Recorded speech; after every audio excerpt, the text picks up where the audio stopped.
Bom dia, pessoal, tudo bem?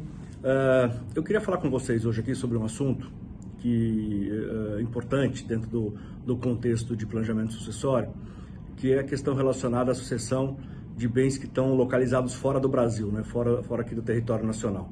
A gente teve algumas discussões nas últimas semanas relacionadas à questão da tributação. Eu até vim aqui em alguns vídeos falar para vocês sobre a questão que está sendo discutida no STF, no Supremo, em relação à aplicabilidade ou à incidência do ITCMD sobre bens localizados no exterior. Mas hoje eu não quero falar sobre tributação.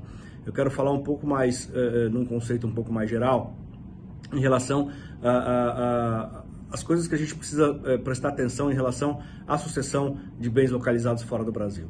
Na prática, o Brasil tem uma regra que é o que a gente chama de sucessão universal. Significa que o Brasil, quando a gente é residente fiscal aqui, a gente mora no Brasil, a gente morre aqui, a gente vai precisar abrir o processo de inventário aqui, e aí a gente precisa trazer para esse processo todo o nosso patrimônio, não importa onde ele esteja. Esse é o conceito da sucessão universal. Só que na prática, o que acontece é que os juízes têm tido uma interpretação diferente em relação a esse assunto. Por quê?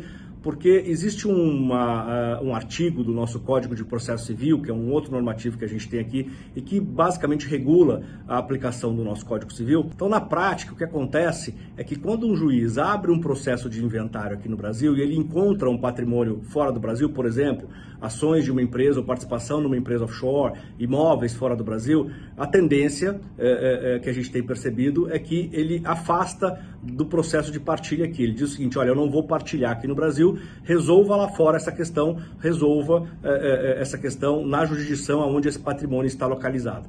Então, muitas vezes, esse processo ele é um processo um pouco mais complexo. Na prática, você vai precisar abrir um inventário aonde está localizado esse patrimônio.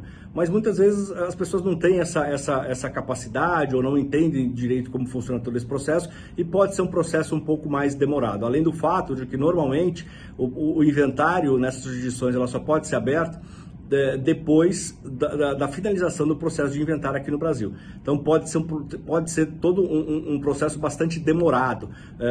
Então é importante que a gente coloque ou entenda o que é possível fazer para agilizar esse processo de distribuição, para agilizar esse processo de partilha, quando a gente está falando de bens localizados fora do Brasil, tá bom? No próximo vídeo eu vou abordar um pouco das alternativas em relação a isso, o que a gente pode fazer para justamente agilizar esse processo da distribuição de patrimônio que está fora do Brasil, tá bom? Bom dia a todos e até o próximo vídeo.